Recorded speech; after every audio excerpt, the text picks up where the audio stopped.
betrayal, revenge, and family feuds. Dark forces rise once again in New Orleans as the Michelson family's secrets come to light. Sibling bonds are put to the ultimate test, and the fate of the originals hangs by a thread. Let's continue our journey into the thrilling world of the originals. A man turned himself into a human bomb, riding a motorcycle straight into the werewolf gathering. With a wicked grin, an explosion suddenly engulfed everyone. Elijah slowly woke up, relieved to find that Haley was unharmed. Convinced that this terrorist attack was Marcel's doing, Haley stormed off to confront him. Elijah stayed behind at the werewolf camp to help with the rescue efforts. Jackson was still relieved that there were no casualties from the explosion, but Elijah had already noticed more detonators. The second explosion went off, far more powerful than the first attack. The continuous explosions wreaked havoc, causing severe losses among the werewolves. Eve was trapped under a large RV, and Elijah rushed to her aid, managing to rescue her just in time. However, unlike other werewolves who could quickly heal, Eve had not yet killed anyone and hadn't activated her werewolf gene. Elijah wanted to offer his blood to help Eve heal faster, but Oliver refused. Oliver also blamed the vampires for everything, but Jackson insisted that they needed evidence before striking back. The two parted on bad terms. Haley was going to ask Klaus for help, but he had to stay at the church to calm Father Kieran, who had gone berserk, and Camille needed him. Father Kieran's curse had deeply rooted itself within him. His heart had already stopped beating, but Camille couldn't bear to watch her uncle die, so she begged Klaus to feed Father Kieran vampire blood. Even though they both knew Father Kieran would never complete the transition, Haley soon found Marcel's place, but Marcel denied the accusation, stating that he never harmed children, and Haley was living proof. Andrea Labonaire. He hadn't killed Haley's parents. In fact, he had saved the last surviving member of her family. He could have used Haley as a bargaining chip, but instead, he entrusted the infant Haley to Father Kieran. Haley believed him and turned to leave, but Marcel called her back. Marcel revealed that the man on the motorcycle was a gambler who owed a lot of money to a casino. He suggested Haley investigate the woman who ran the casino. Father Kieran suddenly woke up, seemingly freed from the curse rooted in his blood, and the demon mark on his palm had disappeared. Learning he was in the middle of turning into a vampire, Father Kieran fell silent. So the devil has a deal for me after all. As Klaus had predicted, Father Kieran had no desire to become a vampire. He only wanted to spend some time alone with his niece. Klaus could only turn and leave. He went to find Genevieve to ask if she had anything to do with the explosions at the bayou. Genevieve insisted she wouldn't do something so vile, but when the topic of Father Kieran's curse came up, her words shocked Klaus. She revealed that the curse would not disappear with Father Kieran's death, but would only grow stronger. In the attic, Father Kieran soon noticed the darkened mark on his palm. He was about to commit suicide when the ghost of Bastiana appeared, whispering in his ear, urging him to kill what he treasured most. That was Father Kieran's only remaining family, Camille. Camille was alone, lost in her sorrow, when Father Kieran suddenly appeared before her, brandishing a dagger. Without saying a word, he lunged at Camille, stabbing at her. Camille was unable to fight back, but the bloodthirsty craving had already overtaken Father Kieran's mind, leaving Camille with no choice but to risk jumping from the second floor, only to have her uncle grab her by the collar and fling her aside. The vampire transformation stage of Father Kieran only wants to suck blood, and the demon is constantly instigating the situation. Thankfully, Klaus arrived in time and snapped Father Kieran's neck. At Camille's urging, Klaus drove a stake through Father Kieran's heart,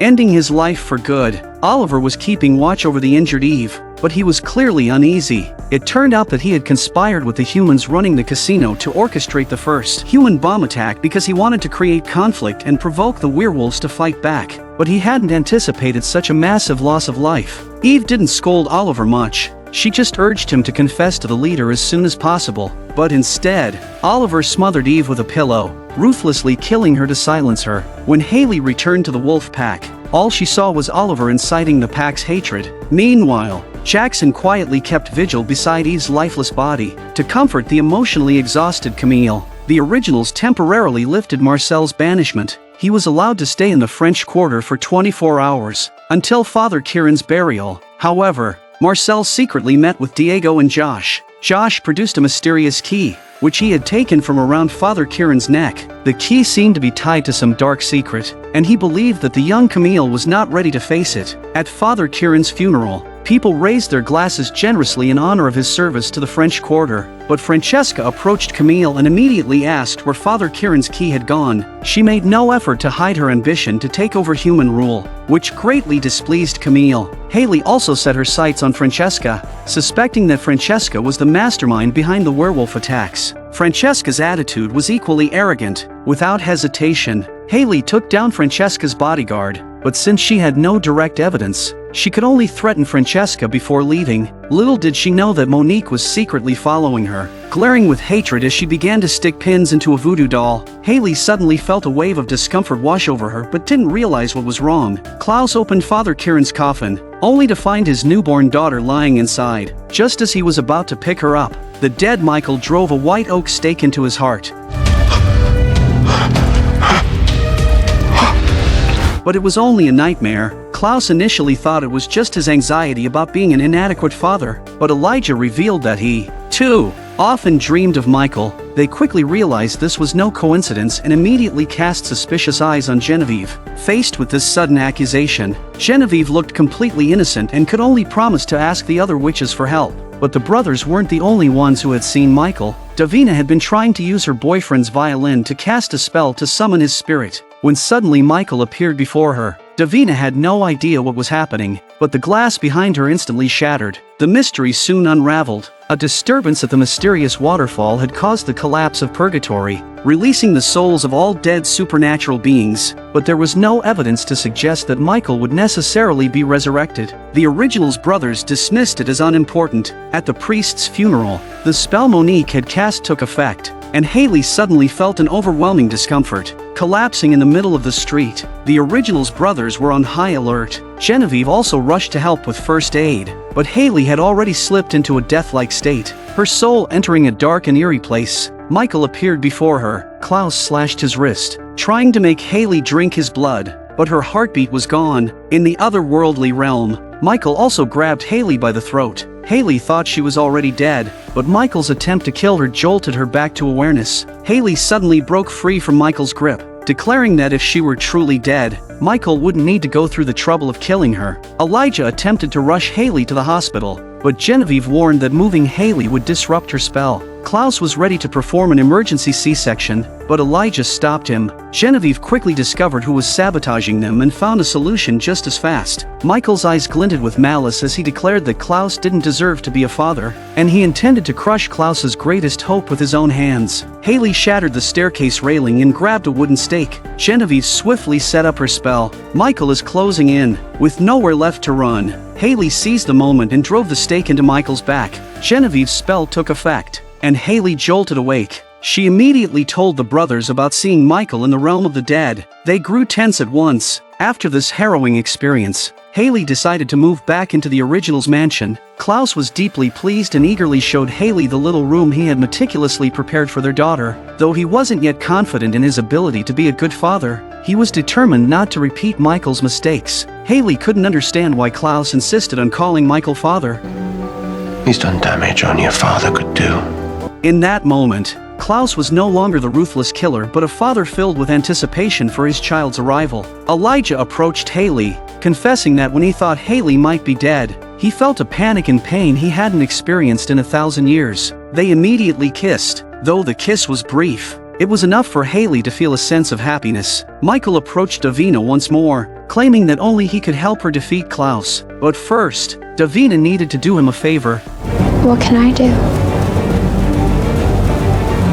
You can bring me back to life. Monique, in her madness, cast a deadly curse on Haley. If not for Genevieve's timely intervention, Haley and her unborn child would have perished. Genevieve angrily confronted Monique for her treachery, but Monique claimed she was only following the ancestors' instructions. Genevieve informed her that Klaus's child carried a witch's bloodline and must die after birth to return her magic to the earth. Reluctantly, Monique backed down. Elijah also expressed his gratitude to Genevieve and asked for her help with a favor. After giving birth, Haley would have to endure the pain of transforming every full moon. Elijah hoped Genevieve could craft a moonlight ring to spare Haley from this pain. Genevieve agreed to his request. Marcel revealed the existence of the key to Camille. Although Camille was upset by what she saw as Marcel's borderline theft, she knew she had to join him in searching for her uncle's belongings. Father Kieran had possession of some dark magical artifacts capable of harming vampires, and they couldn't let these items fall into the wrong hands. Marcel had already discreetly searched Camille's family tomb, but Camille informed him that her brother's remains were not buried there. Indeed,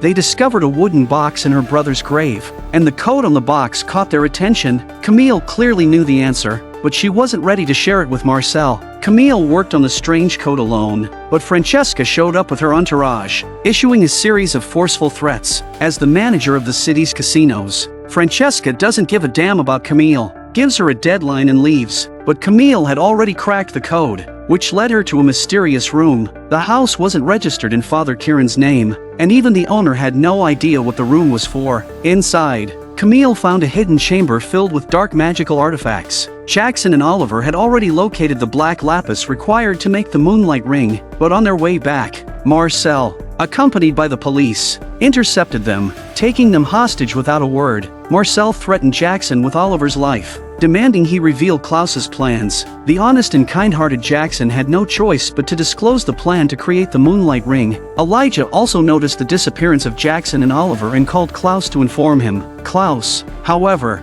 revealed that he had already started taking action. There was only one person with the guts and motive to go after the werewolves, and that was Marcel. But Marcel was protected by a cloaking spell, and there was only one person in the entire city brave enough to help him. That person was Davina. Klaus turned his attention to Josh, then instantly appeared in front of him and, without a word, bit him. This was his leverage against Davina. He tossed Josh in front of Davina and threatened her to reveal Marcel's whereabouts, or he would let the werewolf venom kill Josh. Davina had no choice but to comply, but her resentment toward Klaus grew even stronger. Klaus isn't going to let Josh off the hook, saying that Josh can barely survive another day, and he'll obviously need Davina's help. The empty room was filled with bombs. This was Marcel's plan to avenge the death of Thierry. Klaus immediately sensed something was wrong, and Elijah quickly grabbed Jackson and fled. A massive explosion swept through the entire house. Fortunately, they were unharmed. Haley, frantic with worry, hugged Jackson tightly and didn't forget to thank Elijah. Only Klaus, who was ignored by everyone, announced that he was safe. Jackson felt deeply guilty about losing the black lapis. Haley tried to comfort him, but Klaus had already prepared a backup plan. Francesca entered the Original's mansion with her bodyguards. She had long since made a secret pact with Klaus. Francesca handed Klaus a small bag of black lapis, declaring that it was simply the humans paying tribute to the city's rulers. Although the amount was small, it was enough to keep the plan to create the moonlight ring moving forward. Genevieve quickly gathered the materials needed for the spell, as instructed by the grimoire, but she was still missing one crucial ingredient. That was the blood of a werewolf who doesn't transform during the full moon. Klaus,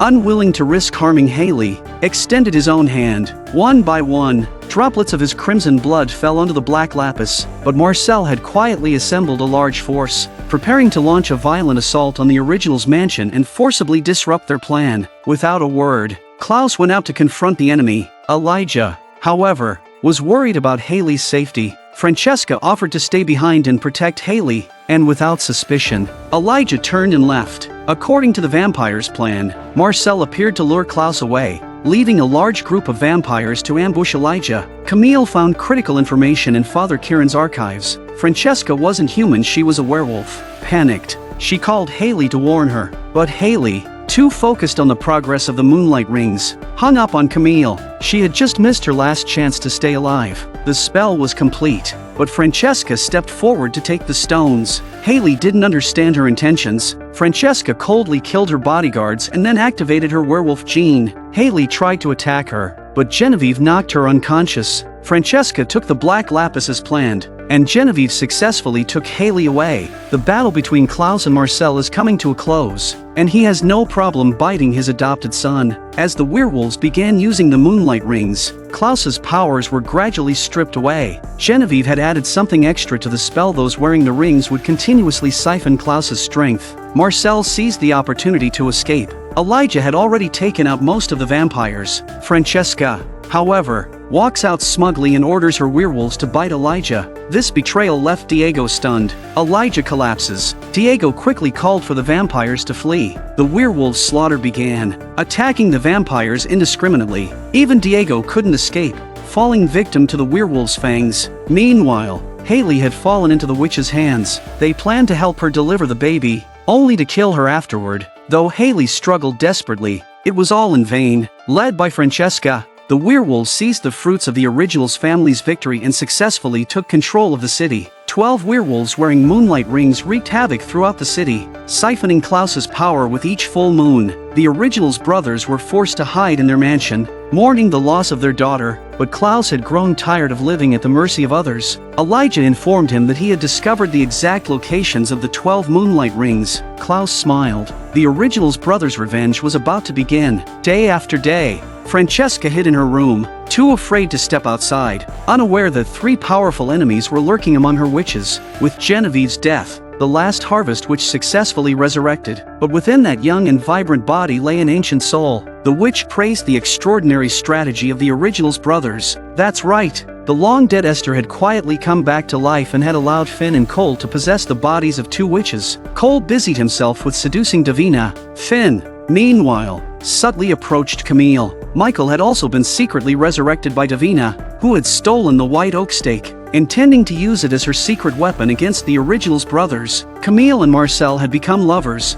finding solace in each other, and Camille now served as a messenger between Klaus and Marcel. Camille entered the original's mansion, stating that if they were set on avenging themselves against Francesca, Marcel would be their most steadfast ally. Klaus soon sought out Marcel, who introduced him to a vampire infiltrating the werewolves. On the night of the full moon, the revenge plan was set into motion. The mole spread false information, claiming that the original's brothers had lost the white oak stake. The only weapon capable of killing the original's brothers had supposedly fallen into the hands of the late Father Kieran. Francesca then dispatched her men to find Camille and inquire about the stake's whereabouts. Camille, feigning annoyance, casually gave the werewolves a fake address. The werewolves followed the address to an abandoned warehouse. Cautiously entering, they were met by Marcel, who had been lying in wait. Josh seized the opportunity to lock the warehouse doors. Marcel opened the switch on the roof, causing a large amount of potion to spray down on the werewolves. Seizing the moment, Marcel swiftly sliced the moonlight rings from the werewolves' hands, and the stolen power began to return to Klaus. Francesca deployed her forces to ambush Klaus,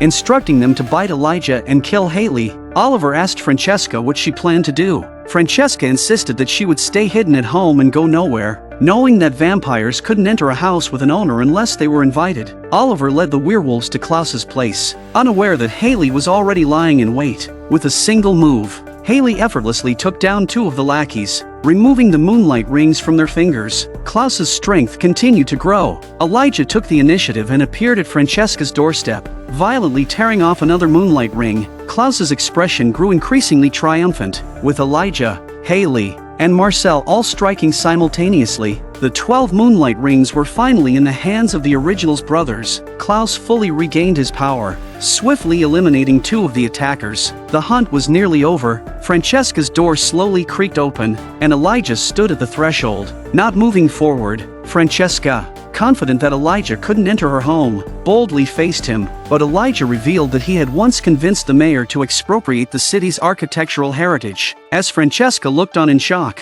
Elijah calmly stepped into the room. The slaughter began. Francesca fled in her car, but a figure in the road forced her to slam on the brakes. Haley appeared at the car door, violently dragging Francesca out. This was a mother's long-overdue revenge. The hunt ended in complete success. Elijah leisurely destroyed all the black lapis stones. With their external enemies vanquished, they turned to healing their wounded hearts. Haley, now a hybrid, struggled to adjust to her new identity, and Klaus, still grieving the loss of his daughter, shut himself off emotionally. But the original's brothers had no idea that their elder brother Finn and younger brother Cole had already gained the trust of Camille and Davina. The young witch's mother smiled slightly. A larger conspiracy was already brewing.